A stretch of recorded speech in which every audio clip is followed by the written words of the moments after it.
The agency says the issue will be turned over to the United Nations unless North Korea cooperates, and then the UN could use additional sanctions against North Korea or could authorize military action against that country. The agency's director says he believes North Korea is using its nuclear capability to try to force political and economic concessions from the United States and other countries. Meanwhile, delegates from South Korea and Japan are in Washington to meet with U.S. officials on this crisis. Right now, White House officials say they're listening to diplomatic proposals from both nations. It's been 2 weeks since President Bush was inoculated against smallpox, and the White House says he's doing just fine. The president got his shot before his 2-week Christmas vacation and after he ordered 500,000 military personnel vaccinated as precaution against a possible bioterrorist act. The vaccine can cause side effects, some of which can be fatal.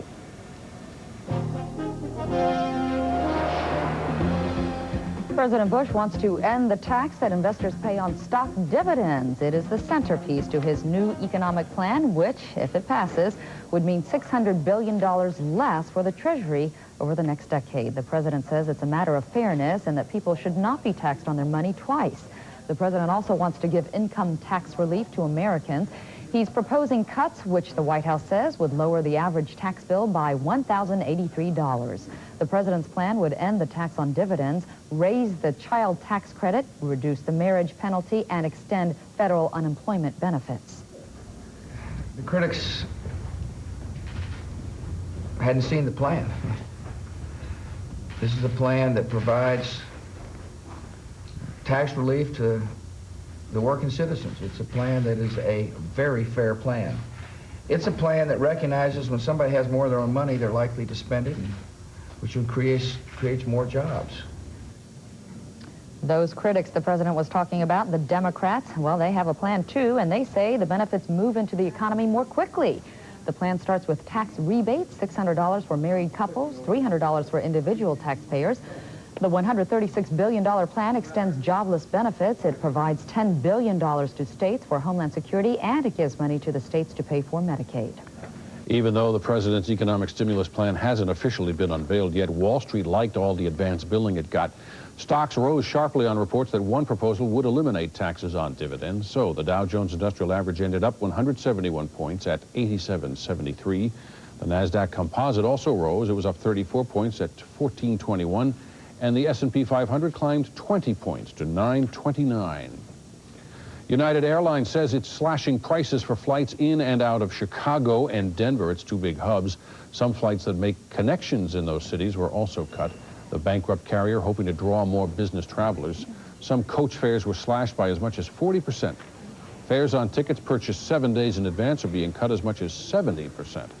American Airlines and Continental have largely matched these lower fares already. Coming up next, a live report from Fort Benning, Georgia, where we'll have more on troops that are preparing to leave for the Persian Gulf. The results of a new study on obesity. It can take years off your life. And the Republicans choose a city to host their national convention in 2004. Those stories and more just ahead.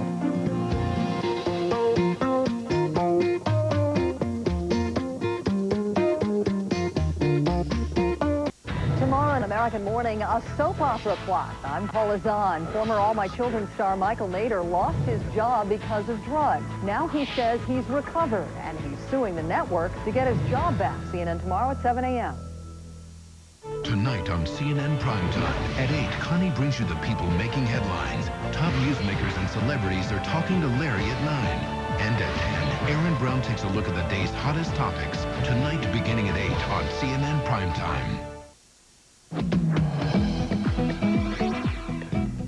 Some health news for you now. Researchers have said it for a long time. Overweight people won't live as long. Now they're quantifying it.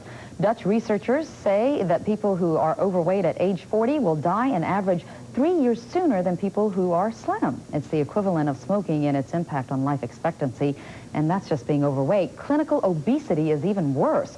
Obese females who don't smoke lost about 7 years of life. Obese males about 5.5 years. The message here, work early on your weight. Well, drugs that rev up adults can calm down hyperactive children. The question is, does giving kids stimulants at a young age make them more prone to abuse drugs later in life? New medical research suggests the answer is no. What's more, patients who receive stimulants in childhood might actually be less likely to abuse alcohol and drugs as they grow up. Up to 5% of American children are diagnosed with attention deficit hyperactivity disorder. The studies appear in the journal Pediatrics. More information now about those military deployments. We reported earlier some of the Army's best desert fighters are now leaving for the Persian Gulf, and Gary Tuckman is with them. He's at Fort Benning, Georgia, with their story. Gary. Stephen, hello to you, and this is a day that for many here is traumatic and dramatic for the soldiers who are leaving, for their spouses, and for their children. Behind me, 5 buses within the next 30 minutes. About 250 infantry soldiers here at Fort Benning, Georgia will be boarding the buses. The buses will then take them to their Air Force airplane, and they will fly to the Persian Gulf. About 3 hours ago, earlier today, another 300 soldiers boarded other buses for the ride to the Warner Robins Air Force Base. They marched in formation to get here. They went inside a recreation center where they were given a roll call, where they were processed, where they were weighed, and then they too went on these buses for the ride to the airport, for the flight to the Persian Gulf. We watched as their spouses, as their children said goodbye to them. There were many tears, there were many tender moments. We've seen this many times before, but no matter how many times you see it, it's still hard to watch as spouses say goodbye as they get ready for what could be a very dangerous mission. And after the spouses left, we talked with many of the family members who were left behind. I'm just frightened because so much is going on, and I just want them to come home. I wish he didn't have to go, but still. I'm really scared. I'm really scared. Just because if something happens, I'd have to explain it to him, and Your little boy. Right, and I just don't know if I can handle that emotionally.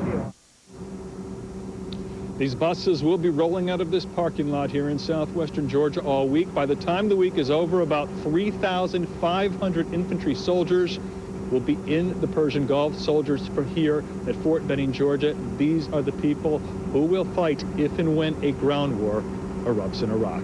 Stephen, back to you. This, as you might have mentioned, Gary, is the 3rd Infantry Division based there at Fort Benning, also at Fort Stewart. They also do ranger training there, don't they too, Gary? They do ranger training here also. This is a very diverse and a very large base, and a lot of activity takes place here. Well, we're glad you brought it to us. Gary Tuckman from Fort Benning, thanks very much.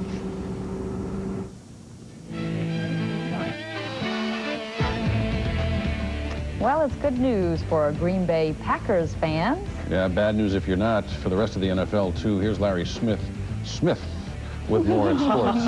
That's right. Yeah, you'd really think that I'm sure a lot of NFL teams maybe kind of hoping he would retire early. Have to deal with him in the next few years because he always is such a huge, big problem to deal with. Yeah, that's what I'm trying to say. The Green Bay Packers title chances for 2003 just got a little bit better with official word that quarterback Brett Favre is not retiring. The guy that, does that. The rumors of quitting were so severe after the Packers' playoff loss to Atlanta Saturday night that even Favre's dad called him to ask what was going on. The future Hall of Famer barely missed a 4th NFL Most Valuable Player award this season, finishing a close second to Oakland quarterback Rich Gannon. I am surprised because I never once came out and talked about retirement. I can't even remember when the question was asked first, but my response then was, this is 12 years. At some point, it's going to happen. But it won't happen now. It won't make the New York Giants feel any better, but the NFL now says officials in Sunday's game goofed. League brass admitting that the San Francisco 49ers should have been whistled for pass interference on the game's final play, and the call would have required one more play, even though the game clock had expired, meaning the Giants would have gotten a shot at another game-winning field goal, but they don't. They go home. The Niners go on to Tampa Bay this Sunday. C'est la vie. NBA, Washington at Boston in this one, and it's Michael Jordan feeding Kwame Brown. MJ, that big 41-point game. In fact, Jordan named it NBA Player of the Week for this week. Go, you soon-to-be 40-year-old. Jerry Stackhouse, three-pointer, drains it. Wizards pull within 2, actually are up by 2 now, and then it's Michael Jordan going up, and there you go.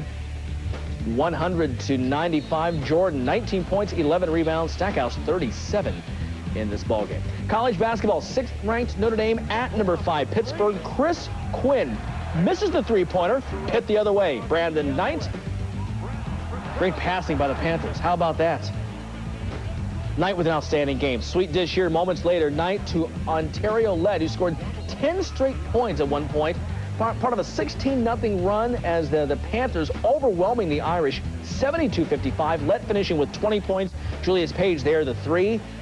Great battle in the Big East there in the new building up there in Pittsburgh. Well, good news for injured Miami Hurricanes running back Willis McGahee in more ways than one. Wait until you hear this.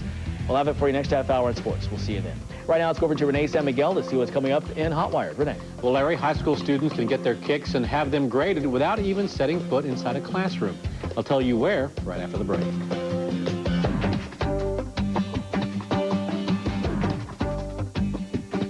Opinionated television that hits from both sides. Fiery debate from the left and the right. Crossfire, weeknight 7 Eastern on CNN. Checking the latest developments from Headline News, an email purportedly written by a top al-Qaeda leader claims the September 11th attacks have prompted many young people to join Islam. The email also promises more attacks. A lawyer representing Islamic Jihad and other militant organizations in Egypt received this message. Its source, though, cannot be independently verified. And President Bush will propose lifting the federal tax on stock dividends as centerpiece of his economic stimulus plan, which he'll formally pitch tomorrow. Democrats have their own ideas for reviving the economy. They're going to propose another round of tax rebates. The city that has come to symbolize a watershed in the Bush presidency will provide the backdrop for another of its defining moments. We learned today next year's Republican National Convention will be held in New York City. It's the first time that the GOP has gathered in the Big Apple to nominate its national ticket. The selection was made by a special party committee. It'll be completed when the Republican National Committee meets later this month. New York City beat out New Orleans and Tampa, Florida. And remember, the Democratic National Convention will be held this time in Boston. And on that subject, another Democrat hopes to be in the spotlight at that convention. As expected, Missouri Congressman Dick Gephardt formed an exploratory committee and announced it today. That's the last step before he jumps into the presidential race. Gephardt resigned as House Democratic leader following the November elections. Associates say he has decided not to seek re-election for that. He will devote all his energies to the White House bid. He unsuccessfully sought the Democratic nomination in 1988. In Burbank, California, authorities say the signals and gates were working when a truck drove onto the tracks in front of a Metrolink train this morning. The resulting collision knocked 2 passenger cars off the tracks. The driver of the truck was killed and 32 people were injured. In fact, 12 of them had to go to the hospital. The truck was torn in half and left a blazing hulk. Luckily, the accident happened after rush hour had peaked, so the train was not full. And California had other problems today as well. Santa Ana winds were gusting as high as 79 miles per hour. Trucks overturned, trees snapped. In Malibu, 350 firefighters were called out to fight fires that were fanned across the hillside. 150 utility poles were blown down, cutting electricity to more than 100,000 customers. You can see the fire there now. The winds knocked one pole onto a house, starting a fire that destroyed the home and 3 cars. In another case, debris carried by the wind smashed through a car windshield and killed a man on a Riverside freeway. And a woman, a U.S. Forest Service employee, in fact, who admits starting the worst fire in Colorado history, is pleading guilty to more criminal charges. Now, 38-year-old Terry Barton has accepted a plea agreement with state prosecutors in which she says she accidentally set the wildfire that ravaged 4 counties outside of Denver last summer. She could get up to 12 years in prison for that. Last month, she entered a plea of guilty to federal charges. She could get 6 years when she's sentenced on those next month.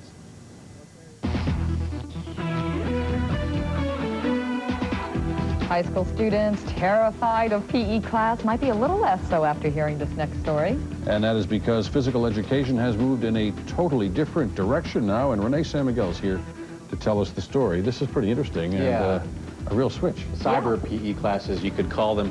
When tomorrow's adults look back on their days of gym class, fond memories of sweaty gym socks might be replaced with real fond memories of running laps without a coach screaming at them all the time. That's because the Florida Virtual School, an online school funded by the state of Florida, offers physical education classes over the internet. Not to mention biology, chemistry, and approximately 65 other classes to about 12,000 students. As far as the athletic courses go, the online edition of the Miami Herald reported this weekend that students take written quizzes on things like fitness and nutrition, and they submit their physical activity logs to professors who never interact with them.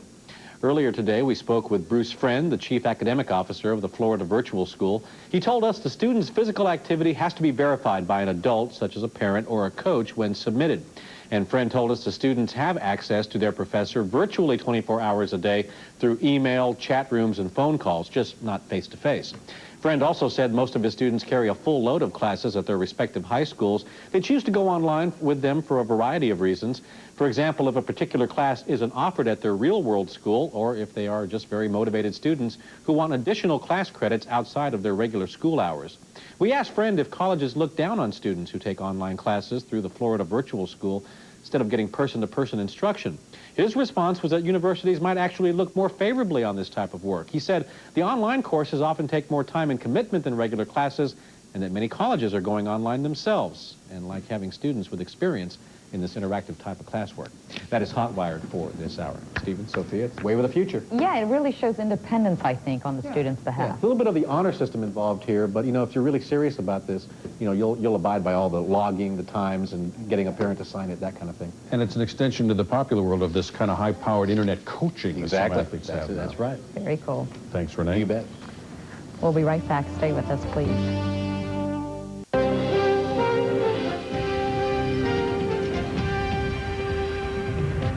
President Bush steps up to bat for economic recovery. Will he hit a home run?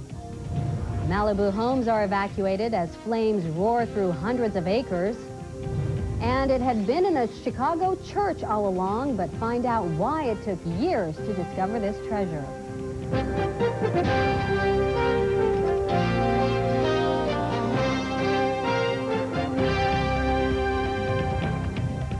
From the CNN Headline News headquarters, hello and welcome, everyone. I'm Rudy Bakhtiar.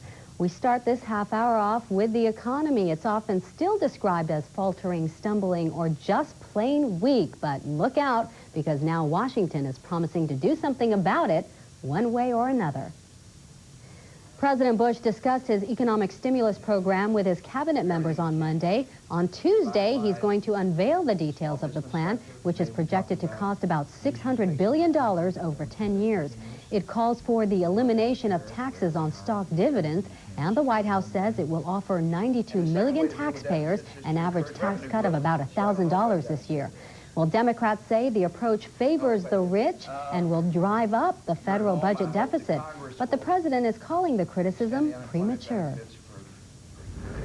The critics hadn't seen the plan. This is a plan that provides tax relief to the working citizens. It's a plan that is a very fair plan. It's a plan that recognizes when somebody has more of their own money, they're likely to spend it, which creates more jobs. House Minority Leader Nancy Pelosi proposed a Democratic alternative on Monday, described as more modest and more immediate. It's a one-year stimulus package costing about $140 billion. It supports a one-time tax rebate of $300 per person, and the plan also includes extended unemployment benefits and aid to financially strapped state governments. Last month, the FBI put out an alert for 5 men believed to have entered the U.S. illegally. Well, now sources tell CNN that alert may have been based on fabricated evidence. Shortly after Christmas, the agency posted pictures of the men on their website. Well, since then, authorities have been investigating their informant's story. Sources tell CNN that things don't seem to be adding up. The informant is being held in Canada and is wanted in the U.S. on criminal forgery charges. Osama bin Laden's top lieutenant, Ayman al-Zawahiri, has purportedly sent out an email calling for continued attacks against Americans. The letter also urges Muslim militants not to carry out attacks in Egypt. It was received by a lawyer for Islamic Jihad and other Islamic groups within Egypt. U.S. intelligence officials have not confirmed the authenticity of the email. Now, the public last heard from al-Zawahiri 3 months ago in an audio taped message. In it, he threatened more attacks. Less than a week later, bombings went off at a Bali nightclub, killing nearly 200 people. The U.S. and Britain say it exists, but UN inspectors say they haven't found any proof of a nuclear weapons program in Iraq so far. The Director General of the International Atomic Energy Agency says inspectors have found no proof that Iraq lied in the Declaration on Weapons of Mass Destruction presented to the UN. He says there is currently, quote, no smoking gun, but he adds inspections are in their early stages. Good evening. Iraq maintained that it has no weapons of mass destruction. During a speech Monday, President Saddam Hussein accused UN inspectors of spying for the United States in preparation for an attack on Iraq. The light of truth belongs to us, while our enemy has the darkness of the present and the darkness of distant horizons. We are fully prepared for everything and for any eventuality. Our success is in the hands of Allah, and Allah shall repel the schemes of the infidels. Hussein insists that Washington is leading an effort to dominate the Gulf region and control its resources. The White House is dismissing the accusation, saying it's just another attempt to divert attention from calls that he disarm. A military buildup near Iraq is gaining momentum. Some 4,000 sailors and Marines were deployed from San Diego on Monday. Pentagon sources report more than 25,000 troops will head to the Persian Gulf this week, and another 50,000 National Guard and Reserve troops could be activated for a possible war by mid-February. A converted tanker that serves as a floating hospital is also on its way to the Gulf region. The Comfort sailed out of the port of Baltimore Monday, carrying tons of medical supplies and food. It isn't often you hear about a deadly wind, but that's exactly what happened in Southern California on Monday morning. Santa Ana winds whipped across the state with gusts of up to 79 miles an hour. A man died on a freeway in Riverside when debris smashed through his windshield. The wind overturned trucks, snapped trees, and knocked down more than 150 utility poles. Downed power lines are being blamed for a fast-moving brush fire in Malibu. As of Monday night, the fires had burned 600 acres and began threatening homes. 20 have been evacuated so far. The Malibu fire is the third one to break out since the Santa Ana wind started late Sunday. Coming up right here on Headline News, California's wine industry is turning red. After the break, why some vineyards are facing tough financial times.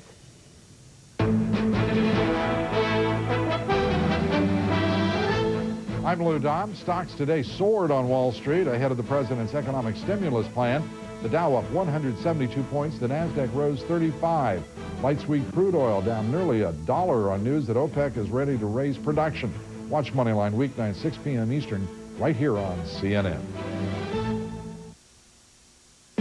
Lou Dobbs' Moneyline Update is brought to you by Bank of America, embracing ingenuity. For a snapshot of today's market movement, log on to CNN.com. CNN Tonight, the day's top stories, plus an entire family murdered. One parent accused of the crime. Now go inside the manhunt and incredible capture of the alleged killer with Connie Chung. CNN Tonight, 11 Eastern, 8 Pacific. Tomorrow in American Morning, a soap opera plot. I'm Paula Zahn. Former All My Children star Michael Nader lost his job because of drugs. Now he says he's recovered, and he's suing the network to get his job back. CNN tomorrow at 7 a.m.